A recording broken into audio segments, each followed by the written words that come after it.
Hello friend, welcome to my YouTube channel technical question hub. मैं हूं आलोक रंजन और मैं लेकर आया हूं हीट एक्सचेंजर का नेक्स्ट प्रश्न जो ट्रबल शूटिंग पे आधारित है दोस्तों। और दोस्तों इसमें हम आज जो ट्रबल शूटिंग लाए हैं उसमें ये लाए हैं कि अगर हीट एक्सचेंजर का जो ट्यूब है वो लीक कर रहा है तो क्या आपके पास रेमेडीज एक्शन है, या ट्यूब लीक हो रही है तो उसका क्या रीज़न है, क्यों लीक कर रही है और कैसे उसको हम ट्यूब लीक होने से बचा सकते हैं। तो उसको समझने के लिए सबसे पहले हम ये समझेंगे कि अगर हमारे हीट एक्सचेंजर के ट्यूब में अगर लीक हो रही है, ट्यूब लीक हो रही है तो ट्यूब लीक होने का क्या क्या रीज़न है। तो उसमें दोस्तों सबसे पहले ट्यूब कोरोजन हो सकता है। कोरोजन सबसे जो मस्ट है ट्यूब लीकेज का जो रीज़न है। उसके बाद इरोजन, ट्यूब का हो सकता है इरोजन हो गया हो, या वाटर हैमरिंग या स्टीम हैमरिंग ये हो सकता है, या थर्मल फटीगी, थर्मल फटीगी से हम हमारी ट्यूब लीक कर रही हो, या वाइब्रेशन में ज़्यादा वाइब्रेशन है ट्यूब में उसकी वजह से फट गई हो ट्यूब और लीक कर रही हो, या पीटिंग ऑफ ट्यूब। ये 6 जो रीजन है जिसकी वजह से अधिकतर हमारा जो ट्यूब है shell and tube type heat exchanger में जो ट्यूब है वो लीक करती है। तो ये तो रहा रीजन। और कैसे हम जानेंगे कि ट्यूब लीक हो गई है या नहीं, या कौन सी पर्टिकुलर कौन सी ट्यूब लीक हो गई है उसको हम कैसे जानेंगे। तो उसको जानने के लिए सबसे पहले अगर ट्यूब लीक कर रही है, अगर आपको ये इंश्योर करना है तो उसके लिए 2 आपके पास मेथड है। एक मेथड जो है लागू तब होता है जब पूरा हीट एक्सचेंजर को बंद कर दो, आइसोलेट कर दो। और एक जो है इंश्योर करने का जो तरीका है वो रनिंग प्लांट में ही हो सकता है। यानी कि रनिंग प्लांट में ही आप जान जाओगे कि हीट एक्सचेंजर की ट्यूब लीक कर रही है या नहीं। और एक है कि पूरा हीट एक्सचेंजर को आउट कर दो और जब आउट करके फिर उसको डिसमेंटल करके तब पता लगाओ। तो दोनों मेथड समझेंगे। सबसे पहले समझेंगे कि हीट एक्सचेंजर को शट डाउन करके, यानी हीट एक्सचेंजर को आउट करके हम कैसे चेक करेंगे कि इस ट्यूब लीक है कि नहीं। तो उसके लिए सबसे पहले हमारा 3 मेथड आता है। एक न्यूमेटिक टेस्ट, दूसरा हाइड्रो टेस्ट और तीसरा वैक्यूम टेस्ट। ये तीनों टेस्ट तब यूज किए जाते हैं जब हमारा जो हीट एक्सचेंजर है आउट है, रनिंग में नहीं है। तो इसमें कैसे होगा दोस्तों, इसमें सबसे पहले न्यूमेटिक टेस्ट समझते हैं क्या होता है। न्यूमेटिक टेस्ट में क्या करते हैं, हम सेल साइड में 5 केजी का प्रेशराइज करके रखते हैं। 5 केजी अगर सेल साइड का हम प्रेशर मेंटेन करते हैं, अगर 5 केजी जो है प्रेशर है कांस्टेंट ही है 2 घंटे तक 3 घंटे तक, तो हमारे कोई भी ट्यूब लीक नहीं कर रही है। और जो अपना इधर अपना फ्लूइड है आइसोलेट होने चाहिए। सेल साइड के और ट्यूब साइड के जो इनलेट और आउटलेट लाइन है वो पूरी की पूरी तरह से आइसोलेट होनी चाहिए। और फिर सेल साइड को 5 केजी तक प्रेशराइज करेंगे बाय हेल्प ऑफ एयर। अगर एयर का प्रेशर डाउन जा रहा है, 5 केजी से डाउन जा रहा है तो ट्यूब लीक है, नहीं है तो नहीं है। तो एक तो न्यूमेटिक टेस्ट कर देंगे। दूसरा वाटर टेस्ट यानी कि हाइड्रो टेस्ट यानी वाटर टेस्ट। सेल साइड को 5 केजी तक प्रेशराइज कर देंगे विद द हेल्प ऑफ पानी के हेल्प से हम सेल साइड को 5 केजी तक प्रेशराइज रखेंगे। अगर 2 घंटे तक छोड़ देंगे और उसमें अगर 5 केजी का प्रेशर थोड़ा डाउन जा रहा है, यानी कि 4.5 है तो लीक कर रही है, माइनर लीक कर रही है, या नहीं है 5 केजी है तो नहीं है, कोई लीकेज नहीं है। और तीसरा है वैक्यूम टेस्ट। इसमें वैक्यूम क्रिएट कर सकते हैं। इसमें वैक्यूम आप दे सकते हो जो है आप 40 या 1500 MmH2O का, या 3000 MmH2O का, या 5000 MmH2O या MmHg का वैक्यूम आप दे सकते हो। ये मतलब कि वैक्यूम में इसमें वैक्यूम दे दो, यहाँ पे आप माइनस में दे दो। माइनस में लगभग 700 MmHg, 700 MmHg या 700 वाटर कॉलम दे दो, यहाँ पे वैक्यूम क्रिएट करा दो। अगर वो वैक्यूम ब्रेक हो रहा है तो आप समझ जाओ कि हाँ लीकेज है। और वैक्यूम टेस्ट हम तभी लेते हैं जब एकदम हाई एक्यूरेसी का हीट एक्सचेंजर हो और उसमें लीकेज बिल्कुल निग्लिजिबल हो, यानी कि बिल्कुल लीकेज नहीं चाहिए, तो वहाँ पे हम वैक्यूम टेस्ट भी कर सकते हैं। तो ये सब तो तब करेंगे जब हमारा जो हीट एक्सचेंजर है वो आउट पड़ा हुआ है, और आउट होने के बाद डिसमेंटल उसे कर सकते हो, कुछ भी कर सकते हो, यानी कि वो रनिंग में नहीं है तब ये तीनों टेस्ट ले सकते हो।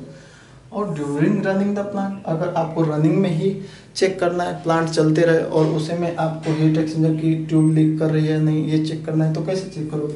तो उसके लिए सबसे पहला जो मेथड है वो है कंसंट्रेशन चेक करने का। जैसे ये है, अगर ट्यूब लीक कर रही है तो जैसे 30% HCl है, ट्यूब साइड में इन हुआ, तो जब आउट होगा तो वो तो 30% ही रहेगा। यानी कि इधर सपोज करो, इधर हमारा पानी चल रहा है, इधर हमारा H2O चला रहे हैं, सेल साइड में H2O चला रहे हैं, ट्यूब साइड में हमारा 30% HCl है लिक्विड। 30% HCl का मतलब दोस्तों कि 30% तो HCl है और 70% पानी है। 70% पानी और 30% HCl, ये सोल्यूशन हमारा ट्यूब साइड में इन हुआ और ट्यूब साइड से आउट हुआ। और बेसिकली इसका टेम्परेचर हमारा जो 30% का टेम्परेचर है, सपोज करो 100 डिग्री है, तो 100 डिग्री को हमें ठंडा करके 30 डिग्री लाना है। तो 30% का जो 30% कंसनट्रेट HCl जाएगा और एट 100 डिग्री पे, और फिर घूम फिर के आके 30 डिग्री पे हो जाएगा। और कंसंट्रेशन तो चेंज होगी नहीं क्योंकि टेम्परेचर तो उतना ही है, कंसंट्रेशन में तो कोई चेंजेज नहीं होगा। लेकिन जब अगर ट्यूब लीक होगी दोस्तों तो ये कंसंट्रेशन चेंज हो जाएगा, ये 30 की जगह पे 20 का आएगा। क्यों आएगा दोस्तों? क्योंकि ये पानी है, सेल साइड में पानी है, पानी जैसे ही अगर ट्यूब लीक हुई तो सेल साइड का पानी ट्यूब के अंदर घुसेगा और जो कंसंट्रेटेड HCl है उसमें जाके और पानी मिलेगा तो वो और डाइल्यूट हो जाएगा, तो 30% डाइल्यूट होकर 20% में कन्वर्ट हो जाएगा। तो इस केस में हम जान जाएंगे कि अरे यार हमारी जो आउटलेट कंसंट्रेशन है वो डाउन आ रही है, इसका मतलब ट्यूब लीक हो रहा है, कहीं से ना कहीं से इसमें पानी आ रहा है, पानी और मिल जा रहा है जिससे हमारी कंसंट्रेशन डाउन हो जा रही है। तो एक तो ये हेल्प हो गई, और दूसरा by close utility side fluid. एक तो ये समझ में आ गया, और दूसरा क्या है, by closing utility side fluid. अगर हमें यूटिलिटी साइड का अगर फ्लूइड अगर हम क्लोज कर देंगे तो भी हमें पता चल जाएगा कि हीट एक्सचेंजर के जो ट्यूब है लीक हो रही है कि नहीं। कैसे दोस्तों, कैसे पता चलेगी? जैसे हमने, ये हमारा है चिल्ड वाटर सप्लाई, इधर ट्यूब में इन हुआ और चिल्ड वाटर रिटर्न, ये रिटर्न हो गया, ट्यूब में इन हुआ, ट्यूब से आउट हो गया, ठीक। सेल साइड में हम अमोनिया गैस दे दिए, सेल साइड में अमोनिया गैस को इन करा, सेल साइड में अमोनिया गैस को आउट करा दिए। तो अब क्या करेंगे कि यूटिलिटी वाल, ये वाल और ये वाल दोनों इनलेट और आउटलेट वाल बंद कर देंगे। और उस केस में क्या होगा दोस्तों, अगर ट्यूब लीक होगी, सपोज करो कि ये ट्यूब लीक होगी, तो अमोनिया इस ट्यूब में भरेगी और इस ट्यूब में भर के ये ट्यूब सीट से होते हुए इस ट्यूब की लाइन में आउटलाइन में जाएगी।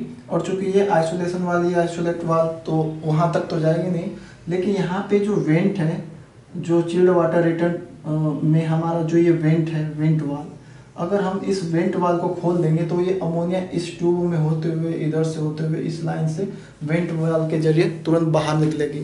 और जब बाहर निकलेगी तो हमें तुरंत हाई प्रेशर से बाहर निकलेगी, तो अमोनिया की स्मेल आएगी, तो उससे भी पता कर लेंगे। और वहाँ अगर हाथ रखेंगे तो हाथ पे भी एक अमोनिया का प्रेशर लगेगा, तो उस तरह भी हम इंश्योर कर लेंगे कि हाँ यहाँ पे ट्यूब इस हीट एक्सचेंजर में लीक हो रही है। तो ये भी एक इंश्योर करने का तरीका है। तो आपको दोनों तरीके मैंने बता दिया। और तीसरा अब हमारा आता है कि अगर हीट एक्सचेंजर लीक कर गया तो क्या हम करते हैं, एट अ एंड क्या करते हैं। तो सपोज करो दोस्तों, ये हमारी ट्यूब जो है ये लीक कर गई, यहाँ से ये लीक कर रही है, पूरी की पूरी लीक कर गई। तो उस केस में हम क्या करते हैं कि हीट एक्सचेंजर के जो डोम होते हैं उसको अलग अलग सेपरेट आउट कर देते हैं, और एक टेपर प्लग इसमें लगा देते हैं, यहाँ इनलेट में और आउटलेट में। सपोज करो यहाँ से इन हो रहा है और इधर से घूम फिर के इधर से होते हुए आउट हो जा रहा है। तो एक ट्यूब के, या अगर अच्छे से अगर आपको समझना है तो एक सेकंड ये देखिए दोस्तों, जैसे ये ट्यूब है कोई, ये कोई ट्यूब है दोस्तों, अगर ये ट्यूब लीक कर रही है हमारी, ये दूसरी ट्यूब है,